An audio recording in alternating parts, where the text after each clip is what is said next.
This is number 13 on your 5354 quiz review. So you want to solve this.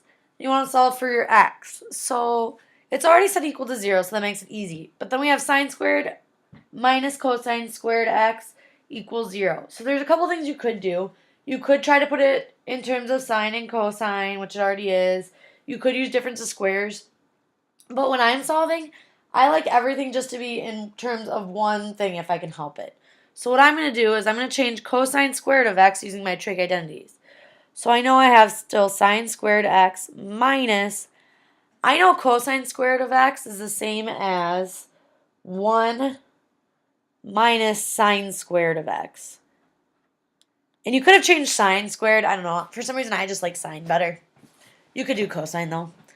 And then I'd have to distribute that negative. So when I do that, I get sine squared of x minus 1 plus sine squared of x equals 0. So then you can combine like terms. I have two of these, so I'd get 2 sine squared x minus 1 equals 0.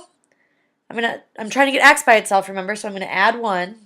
So then I get 2 sine squared x equals 1. I'm going to divide by 2 because I want to get the x alone. So then I get sine squared x equals 1/2. Then to get rid of the squared, I'm going to take the square root. Remember, anytime you take the square root, you get plus or minus. So I'm going to get sine of x equals plus or minus. Well, the square root of 1 is 1. The square root of 2 is the square root of 2. I don't like that to be on the bottom, so then I'm going to get sine of x. I'm going to rationalize my denominator. Equals plus or minus. The square root of 1 times 1 is the square root of 2. Square root of 2 times square root of 2 is 2. So then we have to think, okay, where on our unit circle does this happen? So where is our sine value or our y value equal to plus or minus the square root of 2?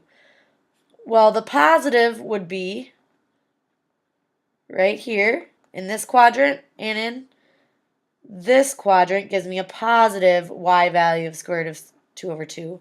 And I know that angle is pi over 4. And then this angle is just 90 degrees more, or pi over 2 more, so that's 3 pi over 4. Then because I need the negatives, that would just be down here, and it would actually be 5 pi over 4 and, not 6, 7 pi over 4. So again, this just comes from knowing your unit circle. It helps to put everything in terms of one thing. So I put everything in terms of sine. So that's how you do number 13.